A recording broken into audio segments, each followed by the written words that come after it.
Hi everyone. In my live stream last night, I mentioned this scene. This is the Dead Parrot sketch, of course, from Monty Python, and I was doing a little bit of comedy just to lighten the mood, and people seem to like it. They seem to find it quite funny, which I like. But I went on Twitter after the stream had ended, and I saw a tweet from John Cleese, and it reminded me. Hold on a minute, John Cleese.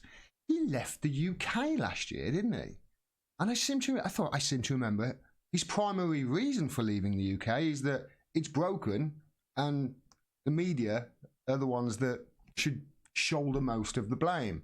He went on, the reason I remember it is because they were talking about it, he went on a Newsnight and was interviewed on Newsnight. Now, I'm gonna just play this. I'll stop him. This is about 12 minutes long, this interview is. I don't want to play a little bit of it for you, but just listen to his reasoning. Really quite interesting, this is. So you're leaving the country because I'm very disappointed with the way the country is run. My particular beef is with the newspapers. And of course, the Daily Mail will dismiss this as an extraordinary outburst. But I want to tell you something that's really pretty factual. The European Union every year asks 1,000 people in each of 33 different countries what their trust level is in the printed media in those countries. And they publish a report. Now, this is this year's that's just come out. And the country that has the largest trust is the Netherlands. And then after that, we've got Finland, Denmark, Sweden, Austria, and so forth. And then in the middle here, we've got Lithuania, Croatia, Turkey. And then right down the bottom, could I ask you just to read the last 2 or 3 countries? Malta. Yeah, we get it. OK. So you've got United. It's a bit condescending, isn't it? We get it. OK. Watch what she does here. He's just given her some statistics that every single year come out, and every single year the UK's bottom. And watch how she tries to deflect away, and she tries to pick one outlier out of those 33 countries or whatever it is, one outlier, to just say, hey, it's not us. Watch. The United Kingdom is the lowest one. Can I just... Lowest out of 33? Yes, but look, you just missed out. One of the most trusted written press countries is Albania, which comes in second. So perhaps there is a correlation between the kind of press which is robust, which creates a certain level of curiosity and cynicism. Yes. He laughed at that as well because, you know what, she's trying to say there that the UK's press is a robust media. Come on, it's a massive propaganda outlet, you know?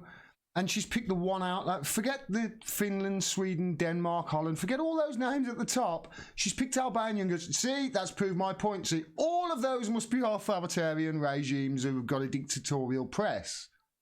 That's not the way it works. But you can see what she's doing there. She's trying to defend herself instead of actually listening to an argument and having a conversation. It's what the media don't do in this country. It's why John Cleese is laughing at her. No, it's the lying and the triviality that I object to. This is not just this year, Emily. This was the same last year. We were 33rd out of 33. It was the same the year before and the year before that. So for 4 years, we've had the least trusted press in Europe. So if you've got such a pathetic... Least trusted press in Europe for 4 years, and all she can say is, well, Albania's at the top. 23%, whereas the Dutch, who are pretty sensible, uncorrupt people, they trusted. What is the figure here? OK. My point is that everyone feels like they're having a problem with the truth right now. And everybody's feeling as if the BBC has a problem with the truth right now. If you insist something loudly enough on... Did he say? The Dutch, who are pretty sensible, uncorrupt people, they trusted... What is the figure here? OK. My point is that everyone feels like they're having a problem with the truth right now. If you insist something loudly enough on social media... They feel that way because it's true. And... I've forgotten the name of that journalist, or journalist, I use the term loosely, but the BBC are the primary ones who are not giving people the truth and the facts. They're just giving half a story in order to propagandize it into war. Look at Venezuela, I've covered this. I'll let this play out because this takes a turn later on in the interview. I've obviously cut this, as much as possible, but The weather's good the whole time. Well, you're very lucky to be able to move to Nevis. Yeah, now, I want to point out, this is why I'm sorry if I keep stopping starting it. I'll leave a link to the full interview down below so you can go and watch the 12 minute segment. But watch what she does here. I did a video a few days ago on Tulsi Gabbard and how Tulsi Gabbard was interviewed by CNN. And CNN were trying this exact same tactic with her, what this journalist is about to do with John Cleese. And what I said in my video was Tulsi is highlighting there how dangerous it is for press to be labelling groups of people and just sticking a big label on them and go, yep, there you go, bang, there you go, that's that person sorted. It doesn't matter that they have a wide range of views on something because they feel that way about that thing, because we got that, that's it, it's in that box. You see, it's toxic. You know, the world is not made up of little boxes. The world is made up of multi-different colours, and you have to zoom out to see all of them.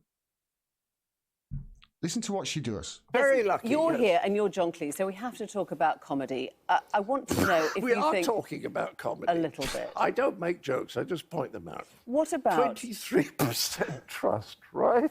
Where do you think your... If you had to choose politically what your fan base was, would you say Monty Python fans are Leavers or Remainers? Do you see what she did? If you know what they're doing, it's easy to spot. She's literally trying to put a label there on Monty Python fans as to whether they're Leavers or Remainers. John Cleese says Monty Python fans are Brexiteers. You know?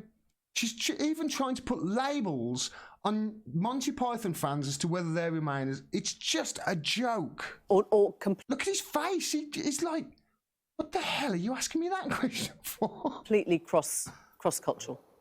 I don't really know. I do know that Monty Python is much more popular in America than it is here. Why is that? And Fawlty Towers is more popular here than there. Because the BBC haven't put Monty Python out for 17 years. And I think the reason for that is that they don't want to have to compare it with a lot of modern culture. Because, you know, the stuff around at the moment is shit.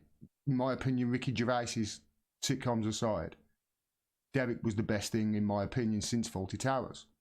But it's not that good. Listen to what she says next. Because it wouldn't stand the test of time? Well, she's asking if Monty Python wouldn't stand the test of time? I'm not going to play any more of that because they do go on and talk about comedy, etc. I'll leave a link down there so you can see the full interview. But you can see here, this is a man that bloody cares. This is a man that bloody cares so much about his country and he's so disillusioned with it at the moment. He's buggered off. He's buggered off to the Caribbean. He went. And this is an interview I'm going to show you now that he did with the AP. And I think he must have done this later because now he's got his... whereas in that interview he'd said that he was leaving in November. Now he's got a specific date where he thinks he was leaving, and obviously he left back last year. And I'm just going to play this all the way through this interview. I won't stop and talk. But listen to what he says here. I think it's really important. Obviously, it's been in the news that you're departing the UK. Oh, yeah. Is this right? Yeah? Yes, absolutely, yeah. When are you going? Because you're still here. I think it'll be the day after my 79th birthday, the end of October. Do you know where you're going? Where or when? Where? Well, the first thing that I'm doing is my wife and I are going to Nepal to look at tigers for 12 days. And then I've got 6 or 7 shows in the States, and then I shall go down to Nevis, which is the nicest little island. We were there January and February, and we fell in love with it. And we'll just sit there, and it'll be more convenient for America, because most of my work is outside England, and most of it's in America now. And also I'll be nearer to my daughters in Los Angeles. So you're making a political point, but also it's quite practical as well. Oh, it's practical. It suits me very well. But I mean, I am sickened by the corruption. And it isn't until you start studying it that you begin to realize what's going on, because the papers are so much a part of it. They censor things. I mean, I could give you examples. If you want to, go on my Twitter site and see the interview that I just did with two journalists who used to be on the dark side.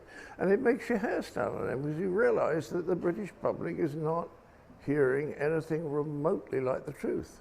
And I want to draw attention to it, that's all. And people can make their minds up. Do you think you'll still do that once you've... Oh, yes. You still... Yeah, I mean, the two things that I've spent my a lot of time on were proportional representation and Leveson 2, and both of them were overcome or stifled by the right-wing press.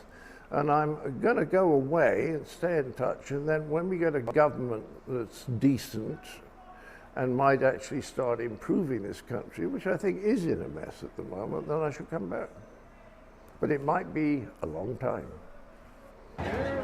So, let's just switch that off. So, he's left, but he's still in the fight. He still wants to find out what the truth is. He still wants to find out ways of exposing it. And he wants to be a major voice in this and actually changing the media, because that's obviously the point that he's making. And he went on there to make other points. He went on to make a point about corruption. He mentioned the banking system, I think, in the other interview and that one as well. So this is another thing that obviously he knows is a big problem. I've been doing videos about that recently. And then you've got the censorship. He mentioned censorship there, especially with the media and what they censor that is true from reaching the public. So he knows that that's a problem. He mentioned that, you know, they're not getting the truth, the British public. What have I been saying over and over again? And obviously he mentioned that even though he's left the country and he'll be in Nevis, he's still going to be active and he's still going to be exposing it. And you know what? He is. Because if you go to his Twitter profile, hopefully I've got this set up. Yeah, if you go to his Twitter profile, you can see here, he's asking people about Russiagate. He wants to know about Russiagate. He wants to know, but from what I can tell, he has already figured out no collusion. He's already figured out this is a load of crap. Now, I think John Cleese would be a great person to, you know, be in this fight with us. Don't you agree? So what I did was I tweeted at him and just said, if you're looking for the truth with regards to Russiagate, go and speak to Aaron Maté, tag Aaron Maté in it. And now obviously it's going to be difficult for him to see that because he's John Cleese and he's got 5.7 million followers. But you know what? If 100, 200, 500, 1,000, whatever it is, all start saying the same thing to him, Aaron Maté, if you want Russiagate, Aaron Maté, if we all start saying the same thing to him, pretty much can't ignore it. And it does seem like to me like he's genuinely trying to find out what the truth is here and expose it. And who knows the truth with regards to Russiagate more, I think, than anybody on the planet at the moment, especially in the media? That's Aaron Maté. And it's the same with Venezuela. You can say, right, okay, who's the best person for him to talk about with regards to Venezuela and the propaganda there? Well, there you would go Max Blumenthal.